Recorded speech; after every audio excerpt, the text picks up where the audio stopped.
Shalom dan salam sejahtera bagi kita semua. Pada kesempatan kali ini, kami dari kelompok 2 akan membahas dan mempresentasikan tugas kami mengenai sejarah dan kenabian di Israel dan Yehuda. Secara khusus, kami akan membahas mengenai kerajaan Yehuda pada abad ke-7 sebelum Masehi, akhir dominasi Asyur. Yang pertama, kronologi abad ke-7 sebelum Masehi, kerajaan Yehuda. Sebelum saya melanjutkan membahas mengenai kerajaan Yehuda, mari kita melihat raja-raja yang ada pada periode Manasye sampai Yosia. Yang pertama, raja-raja Yehuda. Ada Manasye pada tahun 686 sampai 640 sebelum Masehi. Selanjutnya ada Amon pada tahun 639 sampai 638 sebelum Masehi. Selanjutnya ada Raja Yosia pada tahun 637 sampai 608 sebelum Masehi. Raja-raja Asyur, yang pertama Esarhadon dan yang kedua Asurbanipal. Yang ketiga raja-raja Babel, Nebukadnezar dan juga Nabopolassar. Yang keempat raja-raja Mesir, ada Fir'aun Neko. Dan yang terakhir nabi-nabi yang ada pada periode ini yaitu Yeremia dan juga Sefanya. Dengan hancurnya Israel, maka sekarang Yehuda berdiri sendiri selama dekade serta abad berikutnya. Suasana ketakutan akan kuasa Assyria mencekam seluruh negara kecil di dalam dan di sekitar Kanaan. Selama kurun waktu itu juga, kebijaksanaan yang ditempuh oleh raja-raja Yehuda pasang surut. Politik luar negeri Yehuda selalu berhubungan erat dengan kebijaksanaan keagamaannya. Pemberlakuan kuasa politik Assyria berarti juga pemberlakuan penyembahan dewa-dewa Assyria di samping penyembahan kepada Yahweh. Bersamaan dengan itu merosot pula kehidupan moral dan keadilan sosial. Beberapa kali Yehuda berusaha memberontak kepada Assyria. Pemberontakan-pemberontakan itu pun selalu disertai oleh munculnya kembali kebanggaan nasional yang pada gilirannya menjurus ke pembaharuan keagamaan serta pemberlakuan keadilan sosial yang lebih nyata dan merata. Untuk lebih memahami cerita-cerita mengenai pasang surutnya kerajaan Yehuda, memang diperlukan keterangan-keterangan tambahan dari sumber-sumber Assyria kuno. Meskipun begitu, masih harus diakui pula adanya hal-hal yang tetap sulit dijelaskan, seperti umpamanya pemberontakan Raja Hizkia yang dipadamkan oleh Raja Sanherib. Raja Ahaz yang telah meminta perlindungan Assyria tetap menyatakan kesetiaannya kepada Raja Assyria sepanjang hidupnya. Sebagai salah satu konsekuensinya, ia dipaksa untuk membawa praktek-praktek agama Assyria di dalam Bait Allah di Yerusalem. 2 Raja-Raja 16 ayat 10-18. Ahaz diganti oleh anaknya yang bernama Hizkia pada tahun 715 sampai 687 sebelum Masehi. Raja Hizkia melihat tanda-tanda kemunduran kerajaan Assyria. Oleh karena itu, ia segera membentuk koalisi dengan negara-negara kecil tetangganya, lalu berusaha membebaskan diri dari cengkeraman Assyria. 2 Raja-Raja 18 ayat 7. Bersama dengan itu, ia mulai mengadakan reformasi agama, membersihkan bait Allah dari semua macam penyembahan asing. 2 Raja-Raja 18 ayat 4. Sayangnya pemberontakan Hizkia bisa segera dipadamkan oleh Raja Sanherib dari Assyria tahun 705 sampai 681 sebelum Masehi. 2 Raja-Raja 18 ayat 13-16 dan Yesaya 36 ayat 1. Raja Hizkia meninggal di Yerusalem dan ia mendapat perhentian bersama-sama dengan nenek moyangnya dan dikuburkan di pendakian ke pekuburan anak-anak Daud. 2 Tawarik 32 ayat 33. Dan kematian Raja Hizkia disusul oleh suatu masa penindasan Assyria yang hebat terhadap Yehuda. Masa itu berlangsung selama 47 tahun di bawah Raja Assyria yang bernama Esarhadon 681 sampai 669 sebelum Masehi dan Asurbanipal 669 sampai 631 sebelum Masehi. Anak Hizkia yang bernama Manasye yang memerintah Yehuda pada tahun 687 sampai 642 sebelum Masehi dan cucunya yang bernama Amon yang memerintah pada tahun 642 sampai 640 sebelum Masehi menanggung beban penjajahan Assyria. Masa itu juga adalah masa yang paling buruk bagi agama Israel. Penduduk Yehuda pun mengalami penindasan yang sangat hebat dari raja-raja mereka sendiri. Penindasan itu hampir sama hebatnya kalau mereka diperintah langsung oleh penguasa Assyria. 2 Raja-Raja 21 ayat 1-16. Amon diganti oleh anaknya yang bernama Yosia yang memerintah pada tahun 640 sampai 609 sebelum Masehi. Pemerintahan Yosia sangat berbeda dengan pemerintahan Amon dan Manasye. Pemerintahannya hampir menyerupai pemerintahan Hizkia, kakeknya dahulu. Yosia adalah satu-satunya raja Yehuda yang dipuji. 2 Raja-Raja 22 ayat 2 dan 23 ayat 25. Karena pada masa pemerintahannya ia melakukan apa yang benar di mata Tuhan dan hidup sama seperti Daud bapa leluhurnya dan tidak menyimpang ke kanan atau ke kiri. 2 Raja-Raja 22 ayat 2. Juga ditemukannya kembali kitab Taurat oleh Imam Hilkiah. 2 Tawarik 34 ayat 14 sampai 16. Dia juga menjadi raja yang memerintah untuk merobohkan mezbah dan tiang berhala, meremukkan segala patung pahatan serta menghancurkannya dan menghancurkan semua pedupaan di seluruh tanah Israel. 2 Tawarik 34 ayat 7. Seperti Hizkia, maka Yosia sangat menekankan kemerdekaan dan kebebasan politik Yehuda. Contohnya, Raja Yosia dan rakyatnya mengadakan perjanjian di hadapan Tuhan untuk hidup dengan mengikuti Tuhan dan tetap menuruti perintah-perintah serta ketetapan dengan segenap hati sesuai dengan apa yang terdapat dalam kitab Taurat yang ditemukan di Bait Suci. 2 Raja-Raja 23 ayat 3. Raja Yosia memberi perintah kepada seluruh bangsa Israel untuk merayakan Paskah bagi Tuhan Allah, seperti yang tertulis dalam kitab perjanjian, sebab tidak pernah lagi dirayakan Paskah seperti itu sejak zaman para hakim yang memerintah atas Israel dan raja-raja Yehuda. 2 Raja-Raja 23 ayat 21-22. Dan pada zaman Yosia, penekanan yang demikian itu benar-benar menjadi kenyataan. Setelah pemerintahan Raja Sanherib, ia digantikan oleh Asurbanipal Raja Assyria yang meninggal pada tahun 631 sebelum Masehi. Maka dominasi Assyria yang cukup lama itu pun berakhir. Dua raja pengganti Asurbanipal tidak memiliki kemampuan dan kecakapan seperti para pendahulunya. Maka keruntuhan Assyria pun tak dapat dielakkan. Dua kota utama Assyria itu Asyur dan Niniwe jatuh ke tangan koalisi Babel dan Media, masing-masing pada tahun 614 dan 612 sebelum Masehi. Pertahanan terakhir Assyria di Haran pun jatuh pada tahun 609 sebelum Masehi. Maka musnahlah kerajaan Assyria yang pernah jaya raya itu. Beberapa tahun sebelum Assyria jatuh, Yosia memanfaatkan kelemahan Assyria. Yosia tidak hanya mengembalikan kemerdekaan Yehuda, tetapi juga merebut kembali beberapa wilayahnya yang telah hilang. Dia sendiri pun sangat takut akan Allah dan mengerahkan kebijaksanaan negaranya untuk memberlakukan hukum-hukum Allah. Yosia mengadakan reformasi agama nasional. Menurut cerita Alkitab, reformasi itu dilaksanakan setelah pembacaan sebuah buku hukum Allah yang ditemukan di gudang bait Allah. 2 Raja-Raja 23 ayat 3-22 dan juga ayat 24. Menurut para ahli, perjanjian lama buku hukum Allah itu merupakan inti dari seluruh kitab ulangan yang ada dalam sampai sekarang. Reformasi Yosia ternyata lebih luas dan menyeluruh jika dibandingkan dengan reformasi Hizkia. Reformasi Yosia bukan hanya membersihkan bait Allah dari unsur penyembahan asing dan secara penuh mengembalikan penyembahan atau ibadah secara murni kepada Allah. Lebih daripada itu, reformasi tersebut juga mengadakan pembatasan bahwa ibadah persembahan korban hanya harus dilakukan di satu tempat saja, yaitu di bait Allah Yerusalem. Semua tempat ibadah dan tempat persembahan korban di luar Yerusalem dibinasakan. Jadi hanya ada satu tempat ibadah dan pusat kegiatan agama, yaitu bait Allah di Yerusalem. Bersamaan dengan itu, kehidupan nasional bangsa Yehuda pun dibangun kembali dan sejauh mungkin disesuaikan dengan tradisi Israel kuno Nabi.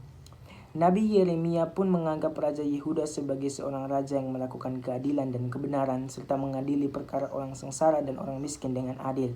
Yeremia 22 ayat 15 dan pasal 16. Dalam perjalanan Israel selanjutnya, ternyata reformasi agama yang dilakukan oleh Yosia itu merupakan salah satu peristiwa keagamaan yang penting. Dasar-dasar yang dipakai dan dalam reformasi tersebut disimpan dan kemudian diperkembangkan oleh kelompok Deuteronomis. Kelompok Deuteronomis adalah kelompok pemikir agama Israel yang mulai muncul pada abad 8 sebelum Masehi dan bekerja terus sampai dengan masa pembuangan ke Babel. Namun demikian, keberhasilan reformasi tersebut ternyata juga bergantung kepada orang yang memimpin, yaitu Yosia sendiri. Reformasi itu pun berhenti ketika Yosia meninggal. Jadi baik, saya lanjut tentang ancaman Asyur.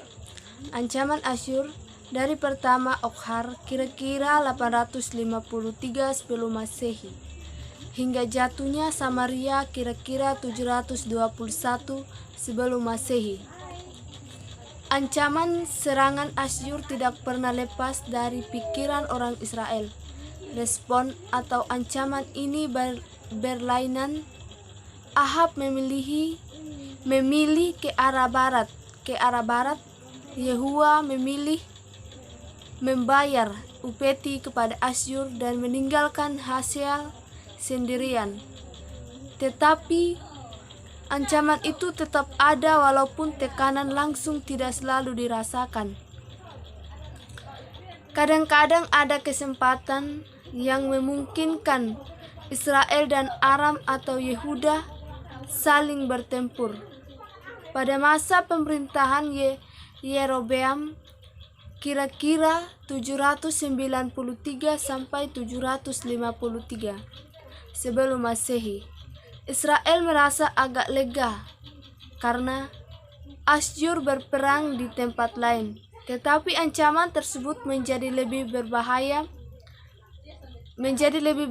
lagi semasa pemerintahan Tiglat-Pileser III, kira-kira 752 sampai 742 sebelum Masehi, dan pengganti-penggantinya Menahem, kira-kira 752 sampai 742 sebelum Masehi, Pekah kira-kira 742 sampai 732 sebelum Masehi, dan Hosea kira-kira 732 sampai 722 sebelum Masehi. Ketiga raja Israel yang penting dalam masa terakhir ini menghadapi penyerbuan Asyur dan harus memilih antara pembayaran upetik atau dibinasakan. Tekanan dari luar itu terus-menerus ada bersamaan dengan ketidakstabilan di dalam negeri keluarga Yerobeam.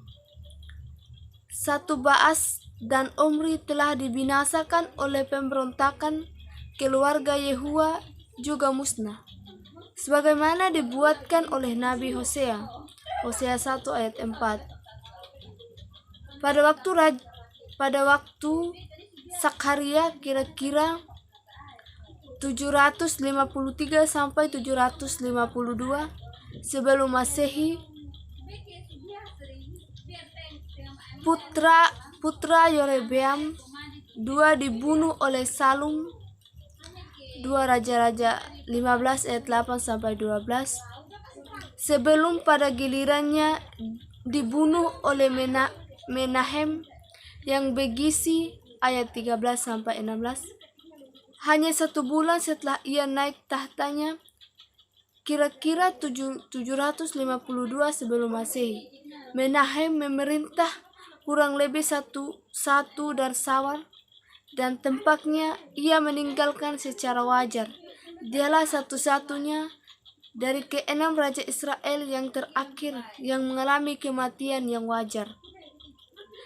Pekaya kira-kira 742 sebelum Masehi, putra Menahem dibuah oleh perwiranya Pekah yang memerintah hingga kira-kira tahun 732 sebelum Masehi, ketika Hosea kira-kira 732 sampai 722 sebelum Masehi berkomplot menentangnya dan berhasil merebut tahta.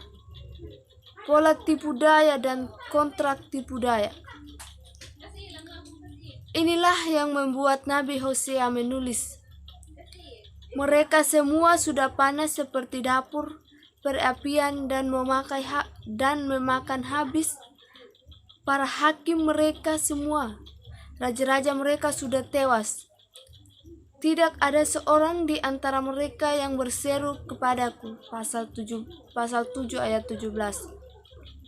Yerobeam merebut tahta Israel dan Rehabeam dan meletakkan pola bagi para penggantinya sepanjang abad.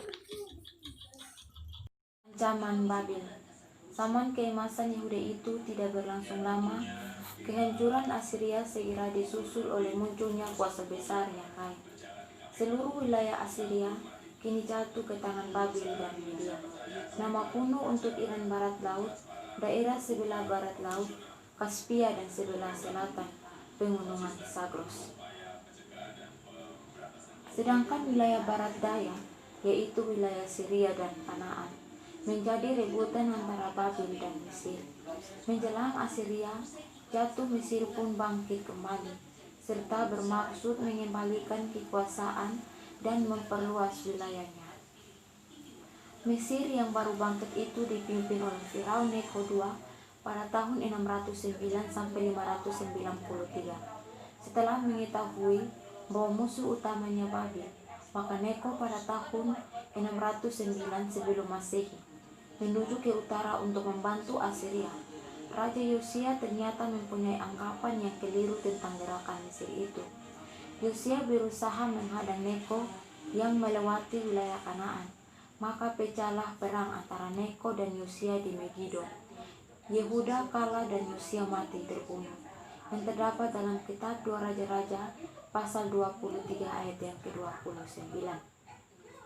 Maka kemerdekaan Yehuda berakhir dan sekali lagi Yehuda jatuh ke tangan penguasa asing, yaitu Mesir, dan mengakibatkan Neko menyingkirkan Yohas anak Yosia yang menduduki takhta. Sebagai gantinya Neko mengangkat Eliakim kakak Yohas menjadi raja dan mengganti namanya menjadi Yoyakim, yang terdapat dalam kitab 2 Raja-Raja pasal 23 ayat 31 hingga ayat yang ke-35. Dari sejak mulai Yoyakim pada tahun 609 sampai 598 adalah fasa Mesir. Seseorang yang menjalani hubungan dengan kerajaan atau monarki yang berkuasa, biasanya dalam bentuk dukungan militer, perlindungan bersama, atau pemberian UPT, dan memberi jaminan dan imbalan tertentu sebagai gantinya Mesir. Tetapi kuasa Mesir tidak berlangsung lama karena Firaun Neko kalah terhadap Babil dan pertempuran di Karkemis pada tahun 605. Harapan Mesir untuk membangun kekaisaran pun lenyap dan Yehuda jatuh ke tangan penguasa lain, yaitu Babil, yang memerintah Babil waktu itu adalah Raja Nebukadnezar pada tahun 605 sampai 562. Yoyakim pun ada di bawah kuasa Nebukadnezar yang terdapat dalam kitab 2 Raja-Raja pasal 24 ayat yang pertama. Yoyakim ternyata merupakan seorang raja yang menggabungkan kejahatan dan kemurtadan agama seperti Manasye dengan kecerobohan seperti Hizkia dan Yosia, yaitu Yosia menentang Allah yang menyertai Neko dan tidak mengindahkan kata-kata Neko yang merupakan pesan Allah, lalu berperang di lembah Megiddo sehingga ia mati dibunuh. Yang terdapat dalam kitab 2 Tawarikh pasal 35 ayat 21 hingga ayat yang ke-24. Setelah Raja Yosia meninggal, rakyat negeri menjemput Yohas anak Yosia dan mengangkat ia menjadi raja di Yerusalem menggantikan ayahnya. Namun Raja Mesir memecatnya dan memerintahnya di Yerusalem dan mendenda negeri itu 100 talenta perak dan 1 talenta emas. Kemudian Raja Mesir itu mengangkat Eliakim saudara Yohas menjadi raja atas Yehuda dan Yerusalem dan menukar namanya dengan Yoyakim, tetapi Yohas saudaranya itu ditawan oleh Neko dan dibawa ke Mesir. Waktu itu Firaun Neko memang sudah kalah, namun Mesir masih berusaha mencari kawan untuk menyerang Babil. Dan di Yerusalem ada sekelompok orang Yehuda, yaitu gerombolan-gerombolan Kasdim, Aram, Moab, dan Bani Amon, yang yakin bahwa usaha Mesir itu akan berhasil dan bahwa usaha sedemikian itu menguntungkan Yehuda. Sekongkol Mesir segera terbongkar, yang terdapat dalam kitab 2 Raja-Raja pasal 24 ayat yang pertama. Dan pada tahun 597 sebelum Masehi, Nebukadnezar tiba dan mengepung Yerusalem. Yerusalem kemudian menyerah. Sementara itu Yoyakim mati dan anaknya yang bernama Yoyakim dibuang ke Babil, dan merupakan pembuangan kedua pada tahun ke-8 pemerintahannya pada tahun 597 sebelum Masehi. Bersama dengan orang-orang dari golongan atas, para cendekia dan orang kaya. Pamannya yang bernama Matanya diangkat menjadi raja boneka oleh Babil dengan nama baru Sedekia pada tahun 597 sampai 587 sebelum Masehi. Malapetaka ini belum juga membuat Yehuda sadar orang-orang baru yang diangkat untuk menduduki jabatan-jabatan penting di Yehuda bukanlah orang-orang yang punya kemampuan dan kecakapan. Nabi Yeremia yang bekerja waktu itu sama sekali tidak mengakui wibawa mereka yang terdapat dalam kitab Yeremia pasal 27 ayat yang pertama hingga ayat yang ke-22. Raja Sedekia sendiri juga lemah dan tidak mampu melakukan kontrol terhadap mereka. Dalam waktu 10 tahun kemudian Nebukadnezar sudah tahu adanya sekongkol baru antara Yehuda dan Mesir. Oleh karena itu, Nebukadnezar mengambil keputusan untuk membinasakan kerajaan Yehuda.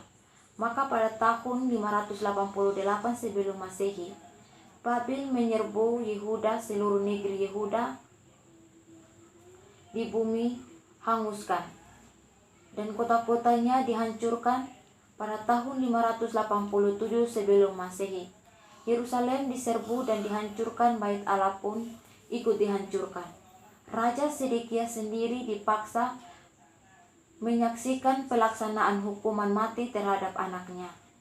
Setelah itu, ia bersama dengan sejumlah besar rakyatnya dibuang dalam pembuangan yang ketiga ke Babel, yang terdapat dalam kitab 2 Raja-Raja pasal yang ke-25 ayat 1 hingga ayat yang ke-21. Dengan peristiwa pembuangan itu, maka rakyat Yehuda terpecah dan terpisah dalam 2 bagian. Sulitlah untuk menentukan bagian mana yang lebih menderita. Mereka yang dibuang ke Babel sangat terhina dan hampir tak punya harapan untuk kembali ke tanah air.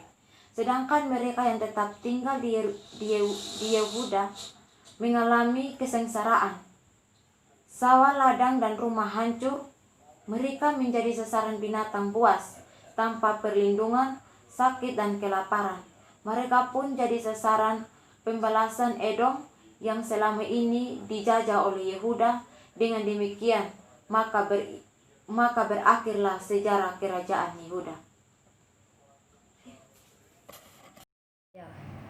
Wilayah barat daya, yaitu Syria dan Kanaan, menjadi rebutan antara Babil dan Mesir. Menjelang Assyria jatuh, Mesir pun bangkit kembali, serta bermaksud mengembalikan kekuasaan dan memperluas wilayahnya. Mesir yang baru bangkit itu dipimpin oleh Raja Firaun Neko II pada tahun 609 sampai dengan tahun 593 sebelum Masehi. Setelah mengetahui bahwa musuh utamanya adalah Babil, maka Raja Neko pada tahun 609 sebelum Masehi menuju ke utara untuk membantu Assyria. Raja Yosia ternyata mempunyai anggapan yang keliru tentang gerakan Mesir itu. Yosia berusaha menghadang Neko melewati wilayah Kanaan, maka pecahlah perang antara Neko dan Yosia di Megiddo. Yehuda kalah dan Yosia mati terbunuh. Hal ini terdapat dalam kitab kedua Raja-Raja pasal 23 ayat 29. Maka kemerdekaan Yehuda pun berakhir, dan sekali lagi Yehuda jatuh ke tangan penguasa asing, yaitu Mesir. Neko menyingkirkan Yoas, anak Yosia yang menduduki tahta. Sebagai gantinya, Neko mengangkat Eliakim, kakak Yoas, menjadi raja, dan mengganti namanya menjadi Yoyakim. Hal ini terdapat dalam kitab kedua Raja-Raja pasal 23 ayat 31 hingga ayat yang ke-35.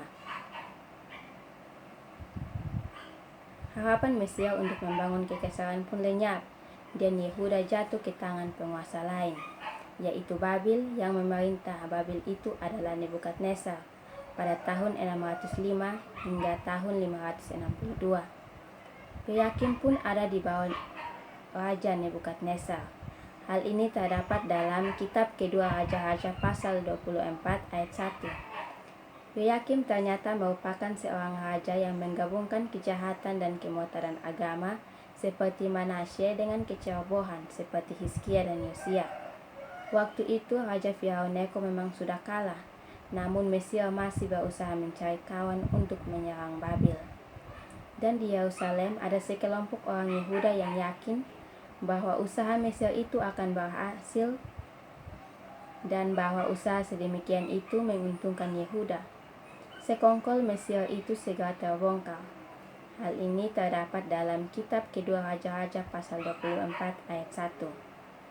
Dan pada tahun 597 sebelum Masehi, Raja Nebukadnezar tiba dan mengepung Yerusalem. Sementara itu, Yoyakim mati dan anaknya yang bernama Yoyakin dibuang ke Babil bersama dengan orang-orang dari golongan atas, para cendekia, dan orang kaya.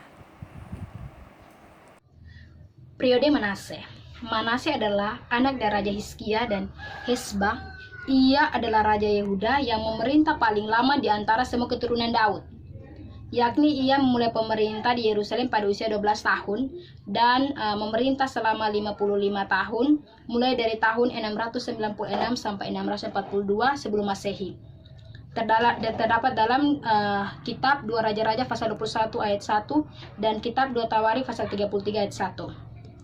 Dalam pemerintahannya, hidup keagamaan merosot karena penindasan oleh Asyur dan godaan dari agamanya. Akibatnya timbul sinkretisme dengan penyembahan terhadap Baal, kebangkitan terhadap Astarte di bukit-bukit pengorbanan, ibadat terhadap binatang-binatang, dan hubungan dengan roh-roh dan ilmu ramal.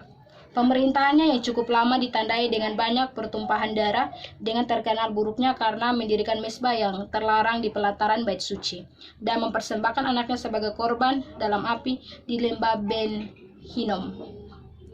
Isi doa Manase. Di dalam kitab 2 Raja-Raja pasal 21 ayat 1 sampai 18 dan kitab 2 Tawarikh pasal 33 ayat 1 sampai 20 tidak dijelaskan secara rinci apa isi dari doa Manase. Tetapi yang pasti bahwa Manase merendahkan diri di hadapan Allah dan berdoa memohon belas kasihan dari Allah. Isi doanya membuat permohonan belas kasihan Allah. Dalam kanon kitab Perjanjian Lama yang dipakai memang tidak ada, tetapi doa Manase dibuat dalam tulisan non-kanonik yang disisip dalam bagian akhir dari kitab-kitab apokrifa yang berarti tersembunyi. Nama ini dipakai untuk menyebut kitab-kitab yang isinya dianggap terlalu dalam atau terlalu populer untuk pembaca umum. Doa Manase dibuat dalam bahasa Yunani oleh seorang Yahudi asal Alexandria pada abad 1 sebelum Masehi. Dia menggolongkan doa Manase sebagai doa pertobatan. Jadi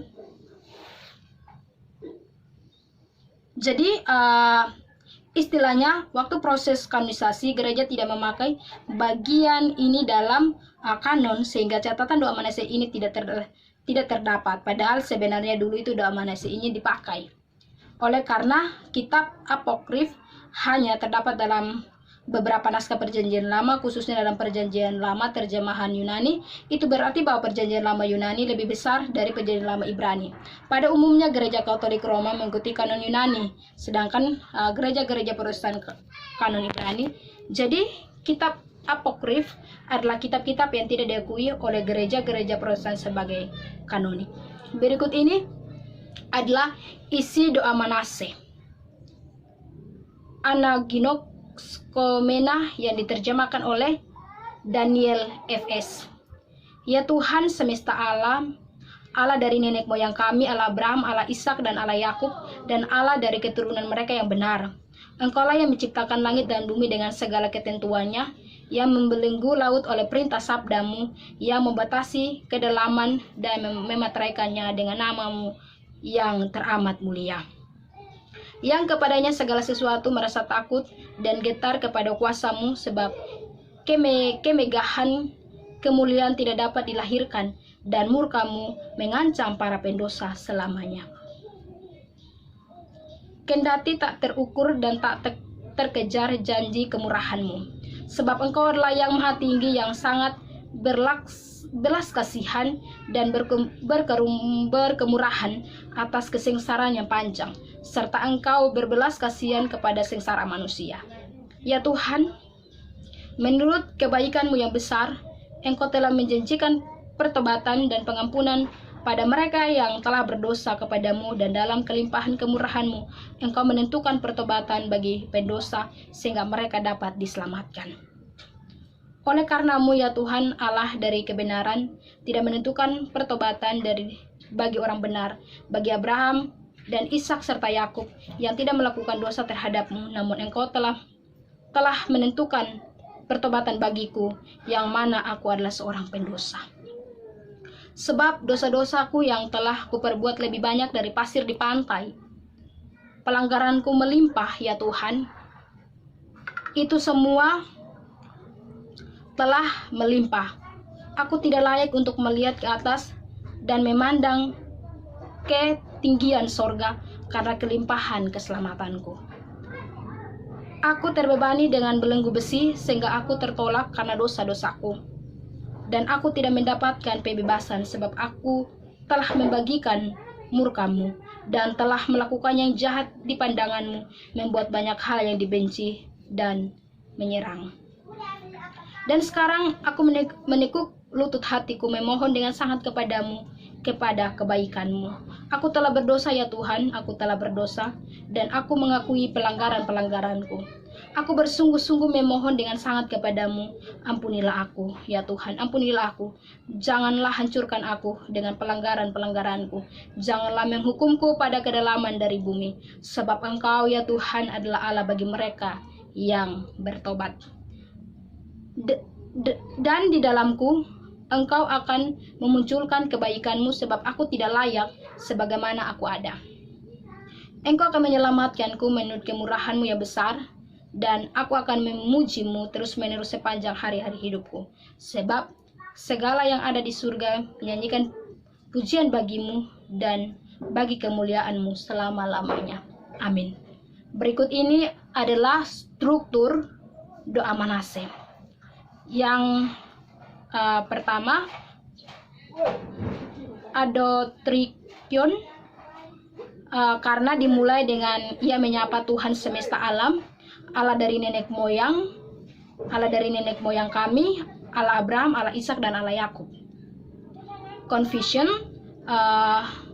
yang kedua itu confession, karena ia menyatakan statusnya sebagai umat yang berdosa di hadapan Tuhan dan meminta pertolongan dan pertobatan dari Tuhan Allah. Tujuan dari doa Manase ini adalah ia memohon belas kasihan dari Tuhan. Sebagai bukti pertobatan dari Manase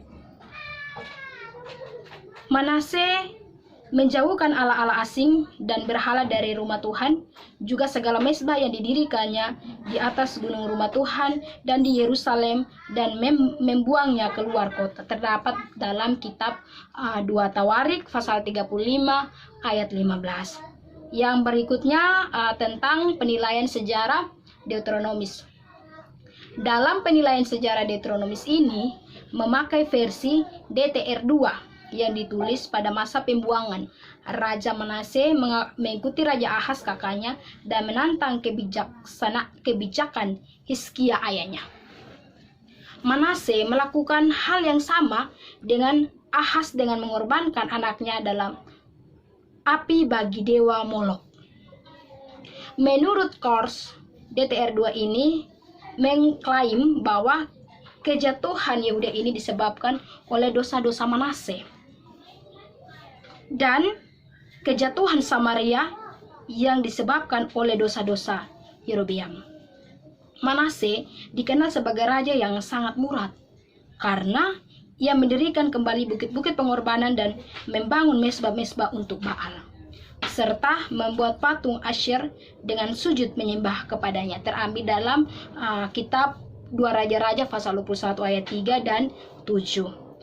Mendirikan mezbah-mezbah di rumah Tuhan, ayat yang keempat dan ayat yang kelima, mempersembahkan anaknya ke dalam api, melakukan ramal dan telah, menghubungi para pemanggil arwah dan roh-roh peramal, terambil dalam ayat yang keenam. Demikian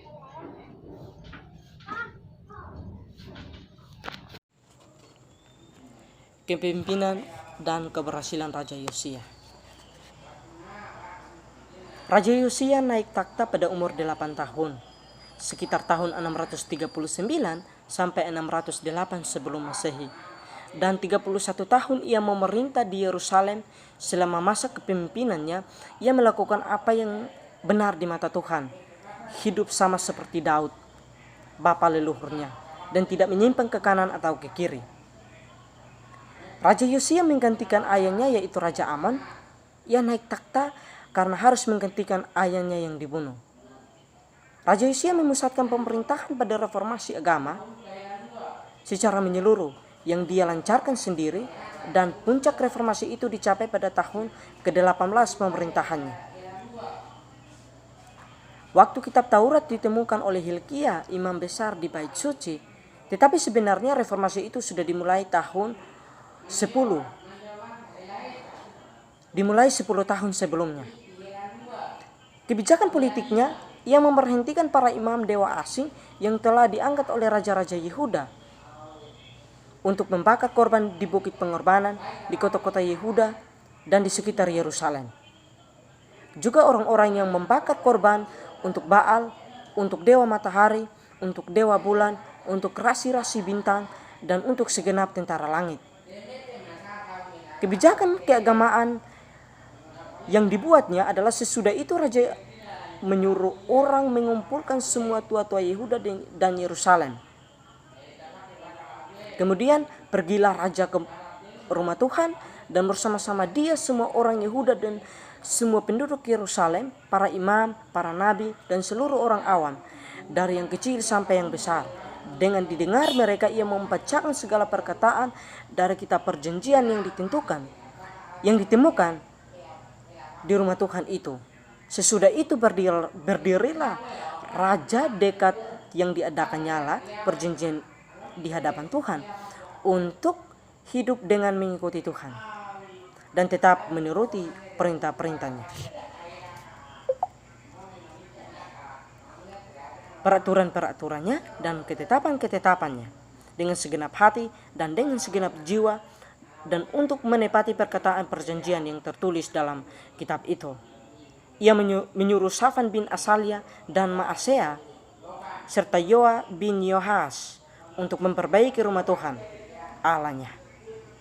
Ia mentahirkan Yehuda dan Yerusalem daripada bukit-bukit pengorbanan, tiang-tiang berhala, patung-patung pahatan, dan patung-patung tuangan.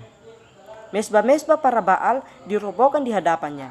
Ia menghancurkan bedupan-bedupan yang ada di atasnya. Ia meremukan dan menghancur lulukan tiang-tiang berhala, patung-patung pahatan, dan menghamburkan ke atas kuburan orang-orang yang mempersembahkan korban kepada berhala-berhala. Kita bisa lihat pada 2 Tawarik pasal 34 ayat 3 sampai ayat 5. Tujuan dilakukannya reformasi ialah agar bangsa Yehuda dan Yerusalem tidak lagi menyembah berhala dan bebas dari penghukuman serta hidup menurut perintah dan ketetapan Tuhan.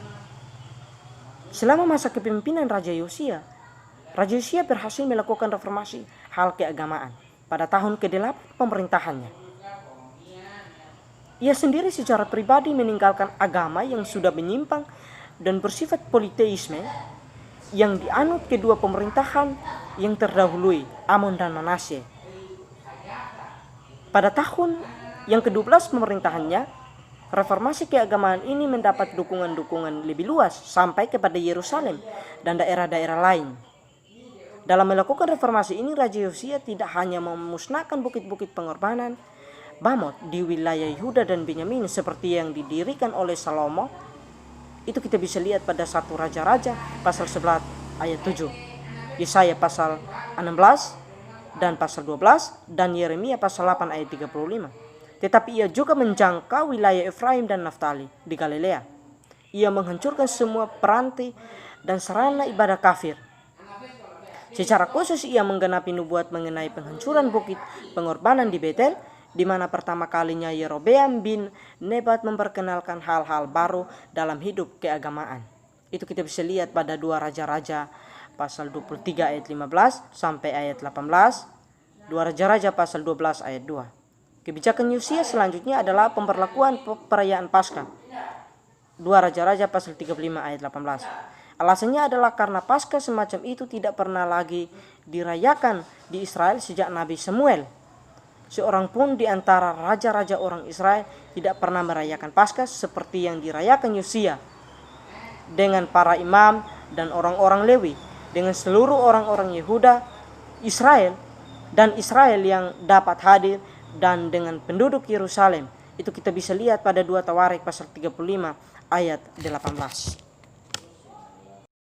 Perbedaan informasi mengenai Raja Yosia dalam 2 Raja-Raja pasal 22 ayat yang pertama sampai ayat yang ke-23 dan ayat yang ke-30 dan 2 Tawarik pasal 34. Dalam 2 Raja-Raja pasal 21 ayat yang pertama sampai ayat yang ke-23 dan ayat yang ke-30 terdapat informasi mengenai pemerintahan Raja Yosia pada tahun yang ke-18 saat ia menyuruh Safan bin Asalia pergi ke rumah Tuhan kepada Imam Hilkia untuk menyerahkan uang yang telah dibawa ke rumah Tuhan yang telah dikumpulkan dari pihak rakyat oleh penjaga-penjaga pintu untuk diberikan kepada tukang-tukang untuk memperbaiki rumah Tuhan. Setelah itu ditemukan kitab Taurat dalam rumah Tuhan, dan dalam kitab Taurat itu terdapat murka Tuhan atas bangsa itu. Lalu Raja Yosia mencari petunjuk kepada Nabiah Hulda, istri seorang yang mengurus pakaian-pakaian, yaitu Salum bin Tokat bin Hasra. Nabiah itu tinggal di Yerusalem di perkampungan baru. Mereka berbicara kepadanya sebagaimana yang diperintahkan dalam 2 Tawarik pasal 34 ayat yang ke-22. Lalu ia mulai menajiskan Yehuda dan Yerusalem dengan meruntuhkan, merobohkan, mencampakkan semua mesbah-mesbah, tiang-tiang berhala. Ia kemudian memerintah untuk merakyat Paskah. Yosia berbalik kepada Tuhan dengan sepenuh hati. Sedangkan dalam 2 Tawarik pasal 34 terdapat informasi dari awal saat tahun pemerintahan ke-8 saat ia mencari tahu tentang Allah Daud, dan pada tahun pemerintahan yang ke-12 ia mulai mentahirkan Yehuda dan Yerusalem. Setelah itu pada tahun pemerintahan yang ke-18 sesudah mentahirkan negeri dan rumah Tuhan, barulah Raja Yosia memerintah Safan, Manasye serta Yoas diutus kepada Imam Hilkia untuk memberikan uang yang telah dibawa ke rumah Allah yang telah dikumpulkan oleh orang-orang Lewi, yakni para penjaga pintu. Uang itu diberikan mereka kepada para pekerja yang mengawasi rumah Tuhan, yang bekerja memperbaiki rumah Tuhan. Saat ia mengeluarkan uang yang dibawa ke rumah Tuhan, Imam Hilkia menemukan kitab Taurat lalu diberikan kepada Safan, dan ia memberitahukan kepada Yosia. Kemudian Yosia memerintahkan semua orang Yehuda dan Yerusalem berkumpul dan mendengarkan segala isi dan kitab Taurat yang ditemukan. Sesudah itu berdirilah Raja Yosia di tempatnya, mengikat perjanjian di hadapan Tuhan untuk tetap menuruti ketetapan-ketetapannya dan melakukan segala perkataan yang tertulis dalam kitab ini. Nabi Sefanya pada masa pemerintahan Yosia. 1. Pemberitaan tentang hari Tuhan. Yang pertama, motif hari Tuhan. Motif dari nubuat Sefanya mengenai hari Tuhan, bahwa nubuat ini ditujukan bagi seluruh umat manusia yang hidup dalam penyembahan berhala, karena hari penghukuman Tuhan sudah dekat. Yang kedua, perbandingan dengan nubuat Amos. Amos bernubuat penziarahan Betel pada zaman usia Raja Yehuda dan zaman Yerobeam Yoas Raja Israel 2 tahun sebelum gempa bumi. Pada nubuat tentang Sefanya dikatakan bahwa Tuhan akan menghukum dan memusnahkan seluruh umat manusia, juga hewan dan bangsa-bangsa lain, serta ada seruan untuk bertobat.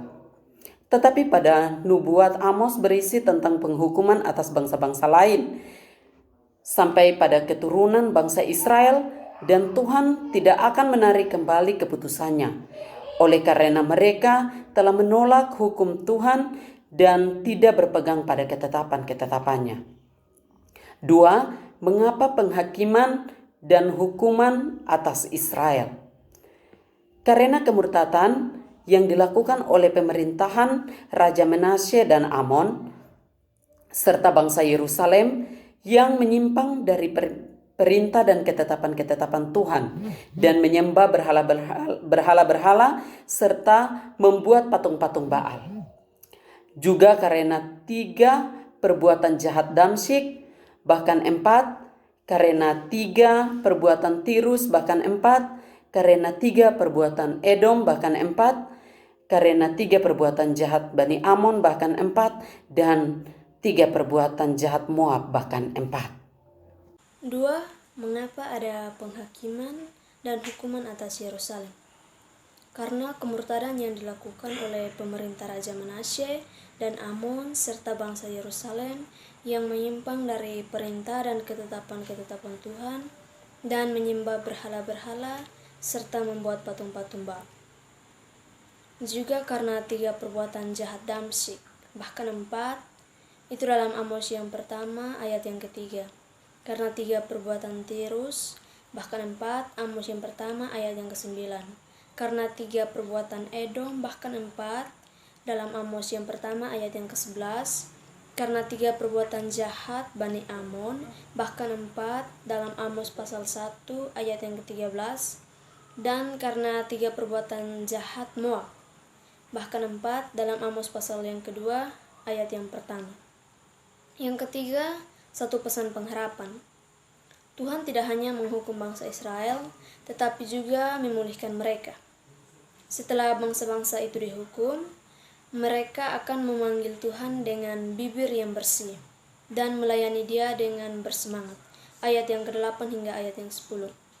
Sisa Israel yang rendah hati namun setia akan bertahan di Yehuda untuk menggantikan para pemimpin yang terperangkap oleh kecongkakan mereka sendiri. Terutama sekali Allah akan berada di antara umatnya dan memperbaiki kesalahan mereka yang lalu dengan membuat yang rendah hati menjadi kepujian dan yang pincang serta yang terpencar menjadi kenamaan. Itu dalam ayat yang ke-17 hingga ayat yang ke-20.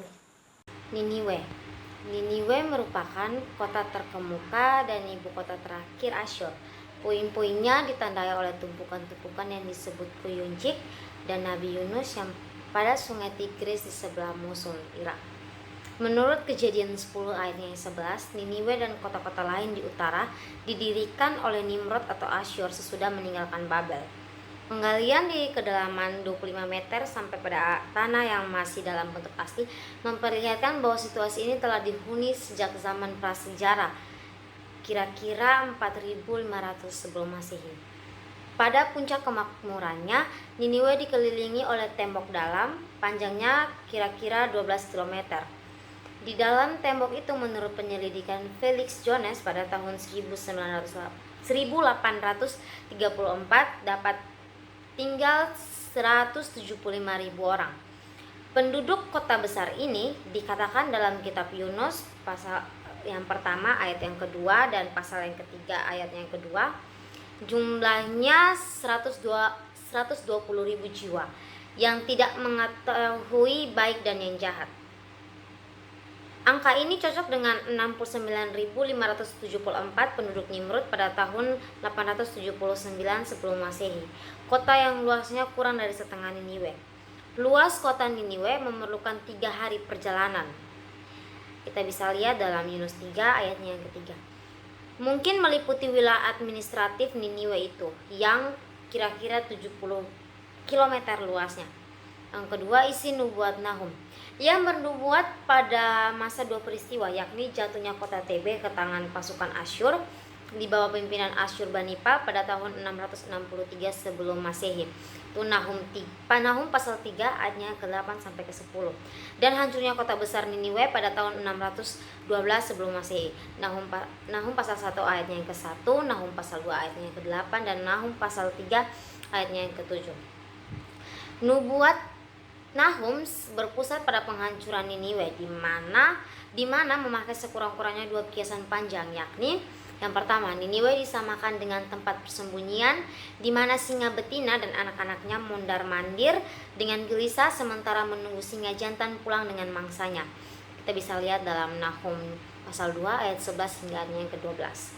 Menggambarkan Asyur yang mempertahankan diri dengan menaklukkan bangsa-bangsa asing setiap tahun.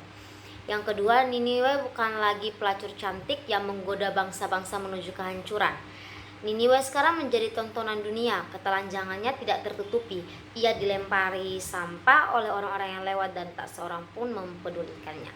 Nahum pasal 3 ayat 4 hingga ayatnya yang ke-7.